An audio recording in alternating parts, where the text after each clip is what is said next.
Hi, Rachel. Hi, Namita. Hi, Nikita. Hi, can you guys hear me well? Yes. Thank you.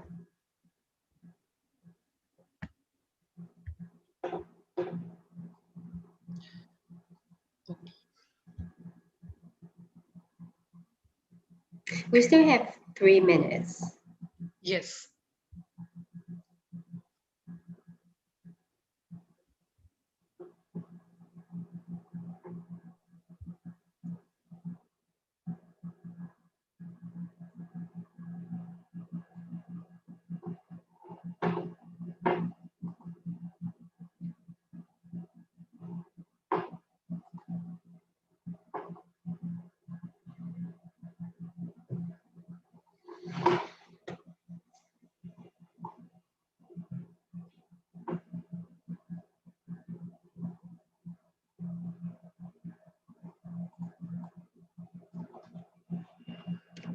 How is it going? How did all the other sessions go?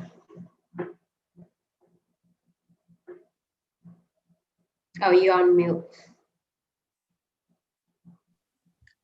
Sorry, I'm starting the session. So are you ready? Yes.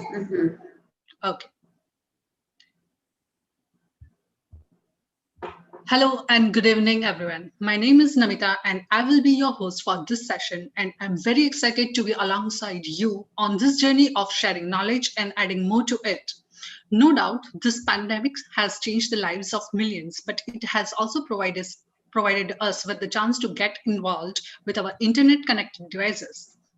So, good forms also grab this opportunity by introducing GFiT, 5 days virtual IT event through which one can learn, grow, and enhance their knowledge by networking with each other through this platform.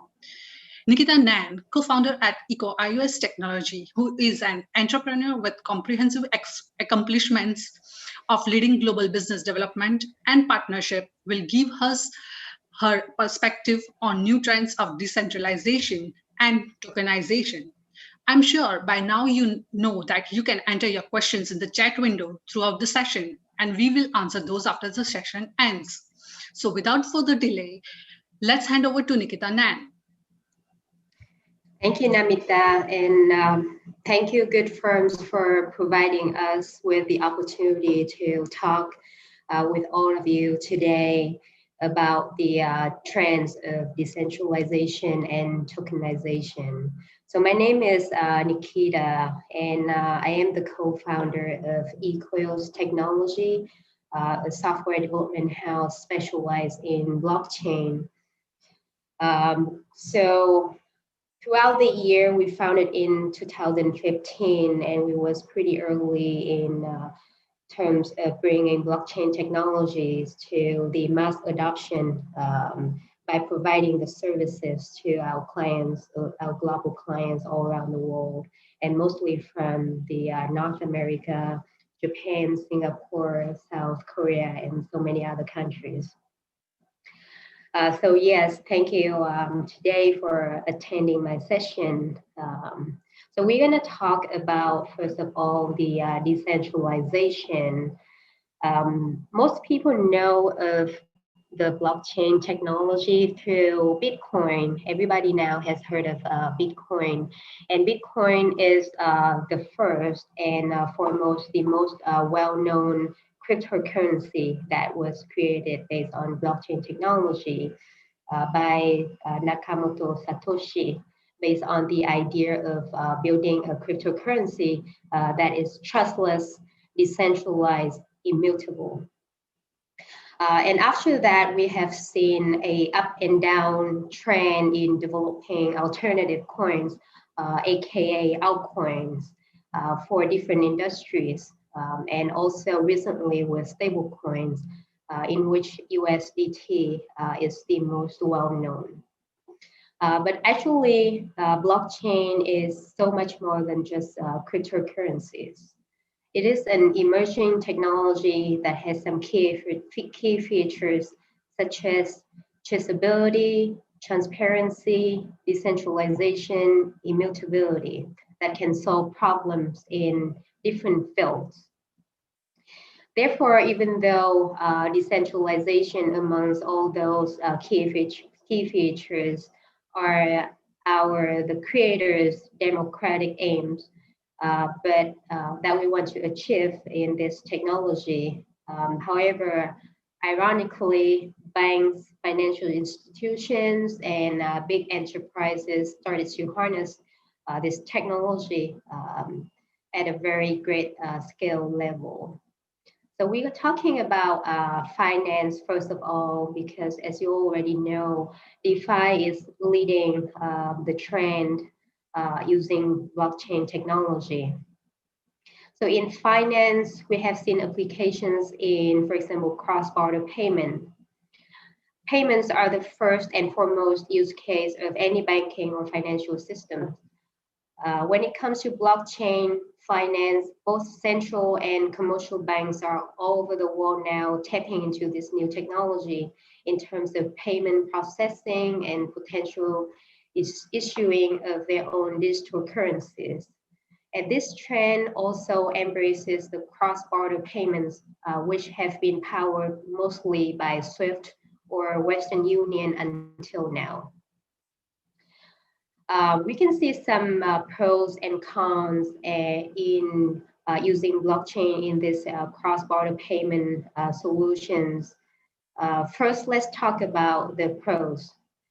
Cross-border payments are faster and less expensive with bank blockchain than with traditional systems.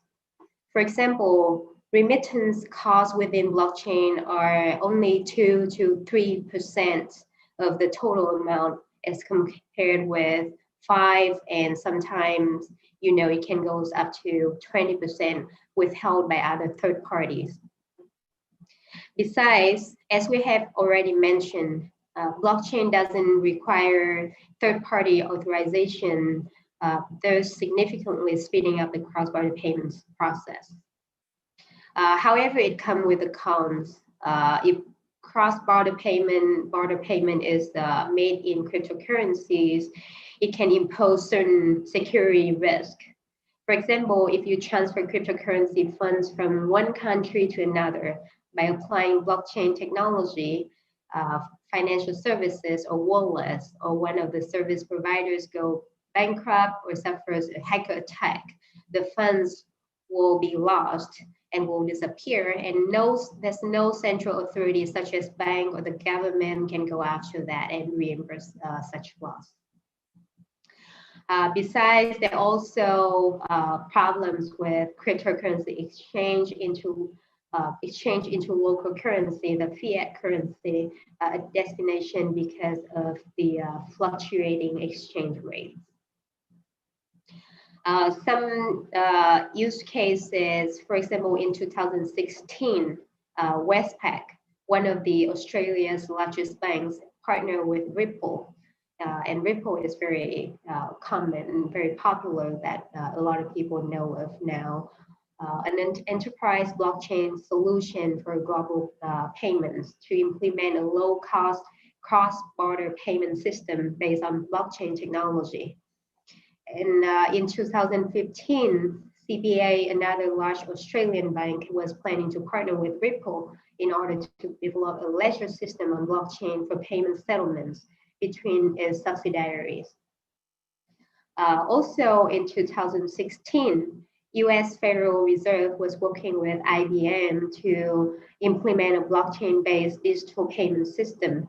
And these are not the only examples of banks using blockchain. These are just the well-known banks tapping into blockchain. And we can see some other use cases in banks like Deutsche Bank, Barclays, BNP Paribas, etc. We also see the decentralization in trade finance, and blockchain plays a very important role in trade finance sector. And I'm not talking about stock exchange trading. So today's with the disrupted world of technology, many trade finance activities still involve lots of paperwork, such as bills of lading, invoices, letters of credit, etc. And of course, many order management systems allow to carry all this paperwork online, but still it consumes lots of time. So for example, in 2016, Orno, an Irish manufacturer of dairy products, they partnered with Barclays to complete the world's first blockchain and banking trade transaction. And in 2017, IBM collaborated to work on the first cross-border blockchain-based supply chain solutions that later on Walmart and some other manufacturers and grocery companies in the US applied. And we also see in finance sector some other applications in, for example, syndicated lending. So syndicated lending refers to providing loans to individuals by a group of lenders, typically banks, but due to several participants involved, traditional processing of such syndicated loans by banks can take up to 19-20 days. But with blockchain, this can be reduced by by a lot. And with the decentralized ledgers, banks now within a syndicate can distribute tasks related to local compliance, KYC, or BSA, AMA, and link them to a single customer block. Secondly, decentralization is also happening very dynamically in the energy sector. In wholesale electricity distribution, for example, companies are looking into implementing blockchain technology into wholesale of electricity distribution, focusing on connecting end users with the grid. Grid Plus is a blockchain energy company that focuses on wholesale energy distribution. The firm has identified retailers as the driving source of inefficiency in the consumer electricity market. Retailers own very little of the grid infrastructure. So instead, they only manage the kinds of services that blockchain technology can replace, such as billing and metering usage. Supplementing retailers with a blockchain-based platform has the potential of reduce the consumer bills by around 40%, as the numbers shown. And by connecting users directly to the grid, Ethereum, one of the most well-known blockchain platform, allows users to buy energy from the grid at the cost that they desire. So the result is a more equitable and stable energy market with a lower electricity cost. We also see blockchain application and decentralization in peer-to-peer energy trading. While wholesale energy distribution is a primary application for many companies, especially big enterprises, it's not the only focus of all energy firms. A blockchain in energy report by Wood Mackenzie shows that 59% of blockchain energy projects are building peer-to-peer energy markets. And a peer-to-peer energy market is a shared network of individuals who trade and buy excess energy from other participants. So this can be widely used for the reusable energy that can happen in the future. So most firms are using enterprise versions of Ethereum. For example, Energy Web Foundation utilize Ethereum, Truffle developer tools, and Genosis multi-signature wallets to build their own platform. So these are just the current trend as well as the current platforms that are being used the most amongst enterprises. However,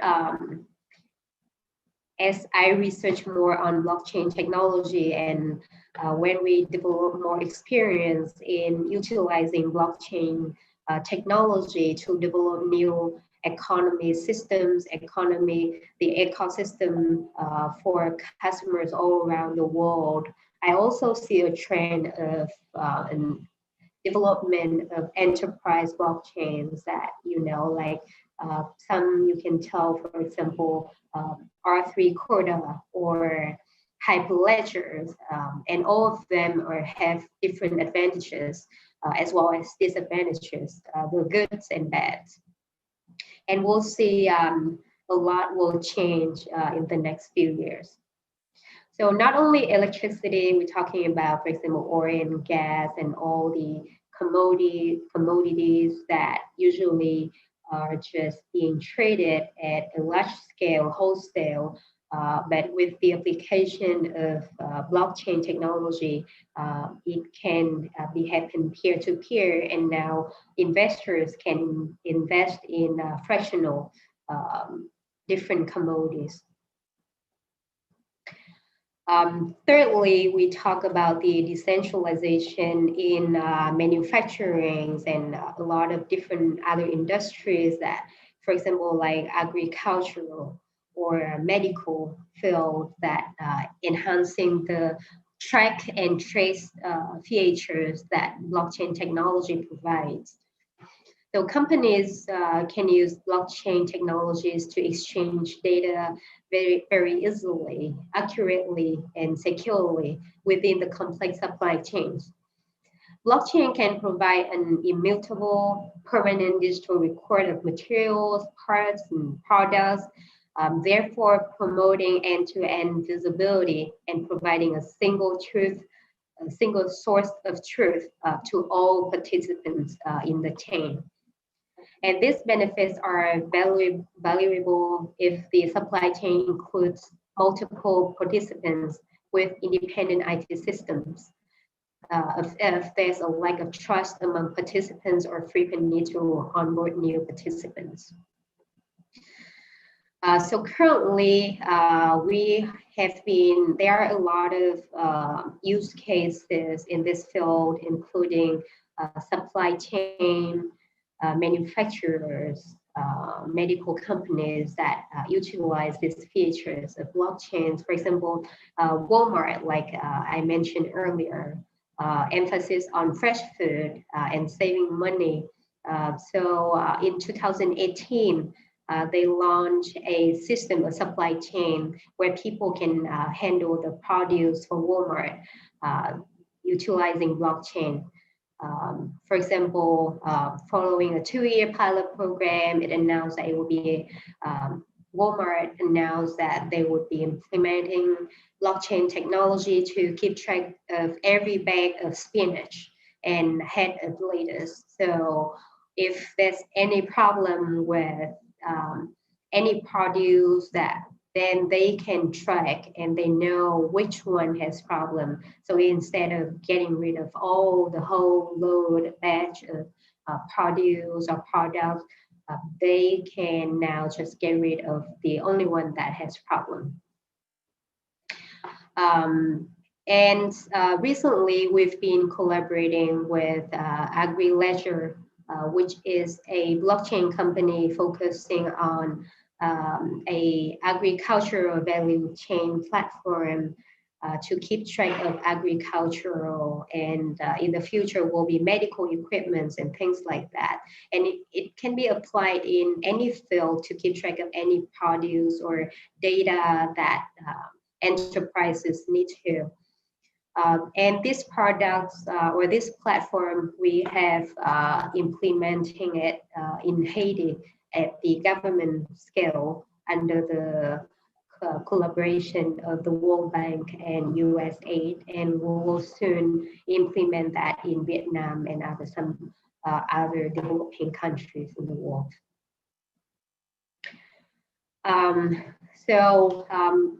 To summarize the decentralizations, aspects. We have talked about decentralizations in energy, in finance, in agriculture, in medical, and I would say even in politics. A lot of we have blockchains that focus on democratizing the voting systems in different countries. We even have a government blockchain association that focuses mainly on only government sector. That is decentralization. And to continue, I will address some key changes and what's going on with tokenization. So tokenization can be understood as the key applications or use of blockchain nowadays.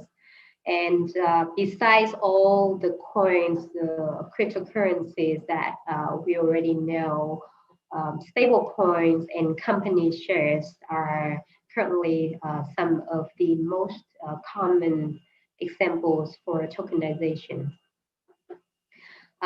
So for example, stable coins are like USDT is pegged to fiat currencies like the US dollar. And these stable coins represent an equivalent fiat amount in the issuer's bank account. And they backed by blockchain technology to provide a much faster, secure, and easy way to process financial transactions. And individual shares of prominent companies have premium prices, and tokenizations allows an investor to buy a part of the company's share instead of buying a whole share. And this allowed a wider audience to get a piece of the share while exposing the company to a broader audience. We also see tokenization in precious metals. For example, tokenizing gold or diamond allows better transparency and in an inherently opaque and vague system. It also creates a new models of fractional ownership. We've seen fractional ownership in stock, for example, some stock exchange broker like Robinhood, they now provide fractional ownership. However, that can also be applied in so many other communities, including precious metals, real estate, and so on, other commodities. So that now instead of if some person doesn't have enough money to buy a whole share, they now can invest in whatever they want to with the capital that they have.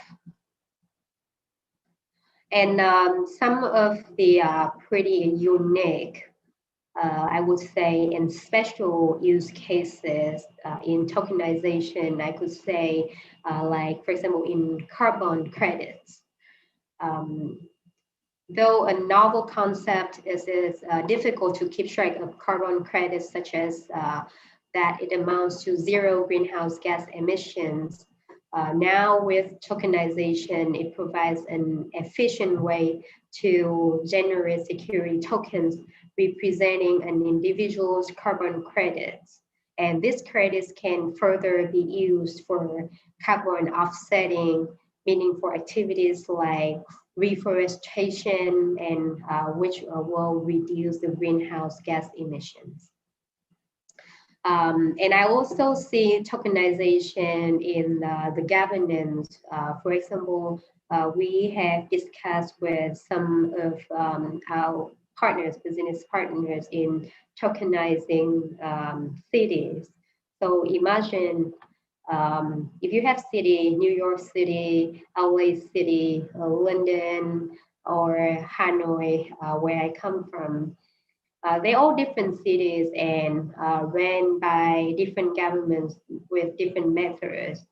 And nowadays, there's no way for people to know, or it's very difficult for people to monitor what their government is doing and how they can impact, how can they make a change, how they can improve their own city.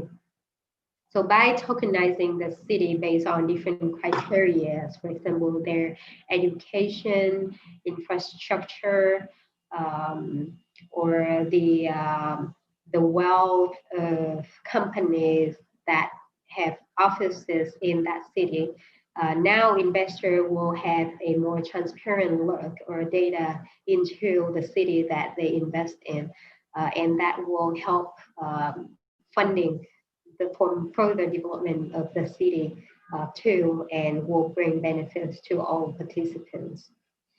So these are some of the trend in decentralization as well as tokenization activities that going on around the world based on all the work that we have done with customers um, all around the world. And with this, I do feel like there's a real seething revolution going on around this technology, and it is, let me repeat, that is an emerging technology, so it will keep evolving and changing, and we'll see a lot of happenings in the next few years. Um, so that is to sum up my presentation, and I'm ready for any questions coming from all of you. Thank you very much.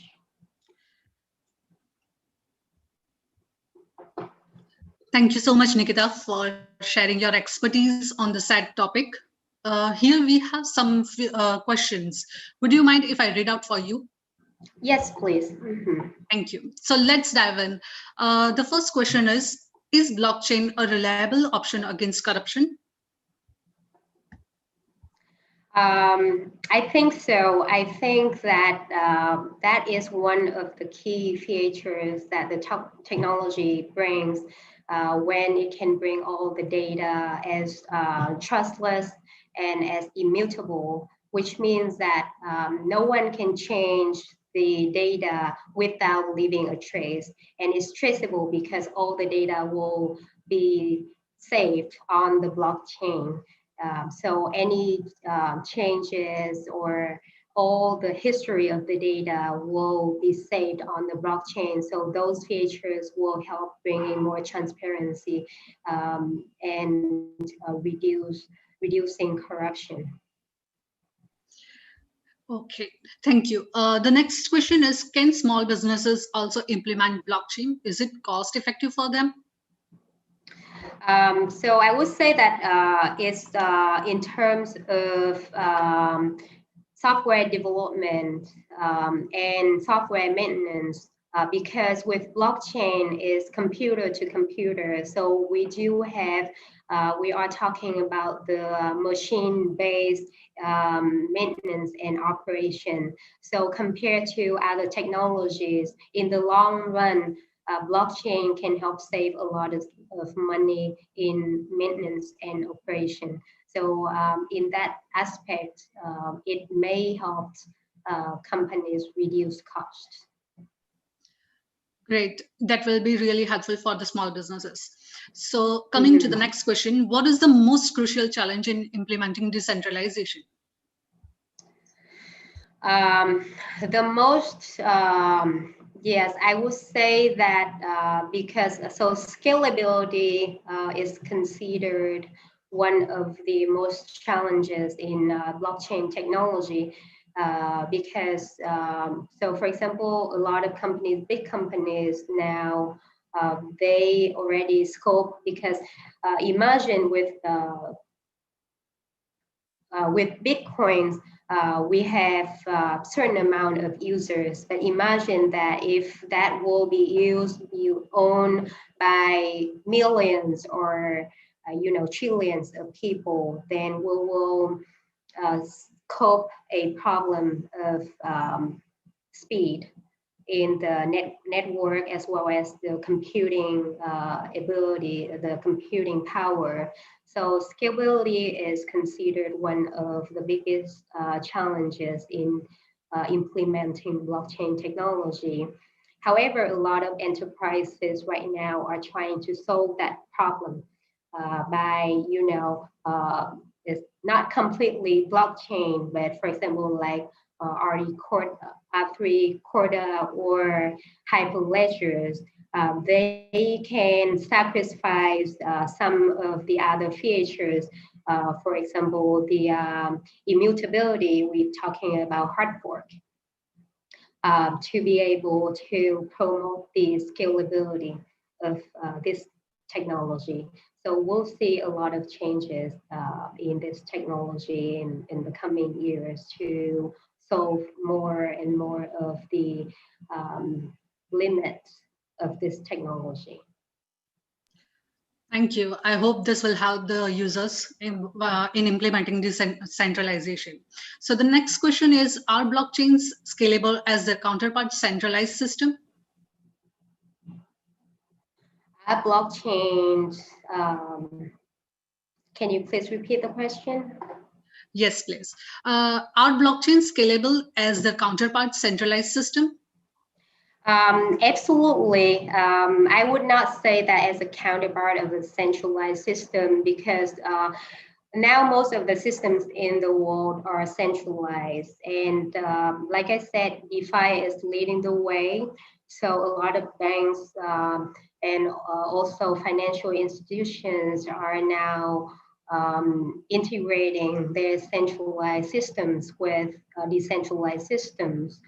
So we're seeing an emerging and emerging trend in connecting decentralized and centralized here. Great. And yes, in terms of managing, as well as, we have a lot of risk in decentralized. So decentralized, I don't think is everything and it has all goods. Of course, it has its advantages, but it also has the disadvantage side. So to cope with those issues that decentralized can bring, for example, like, it's trustless. So, and when there's a problem happens, there's no one as a centralized authority can help you solve the problem. So in our society right now, that is not feasible for it to operate. So I would say that it will take time, and to have a completely decentralized system it is very difficult. I would say that it would be a combination of decentralized and centralized. Great. It was really informative. Coming to the next one, how tokenization is different from encryption. Are they both similar? Cooperation and encryption? Tokenization is different from encryption. Oh, yes, it's totally different. So encryption is the act of encrypting data. It's like you have keys, you have keys for your data. So without de-encryption, you cannot read that data to fulfill the security aspect of data. And tokenization is you turn something into a token. For example, you turn gold into a token, or you turn coins into a token. So you can use that as an asset, and you can spend it as an asset. Great. Hope this explanation will help the users. Coming to the last question, can tokenization be applied to intangible assets? Absolutely. We've seen a lot of examples in intangible assets, for example, art or copyrights. And we've talked about, building decentralized platforms for artists, including musicians or painters that, nowadays it's very hard for them, especially with all the third party coming in, the actual work of those artists, the commission for them is very low. We talked to artists that write songs for very famous bands in the world, but actually they are not receiving the things that they deserve. So with decentralized systems, now they can directly reach their work, their arts can reach the users directly without going through the third party. So, they will receive what they deserve, and their art will be more valued by the users. So Great. yes, absolutely. We already see systems and examples for intangible assets. That's really great. Well, thank you so much for answering all the questions, and I hope the users have got their answers. Thank you so much. It was really very wonderful to have you as a speaker in our virtual IT event. Thank you Thank so you very much. much. Thank you. Have a good day. Thank you. It was great. Bye bye. You too. Bye.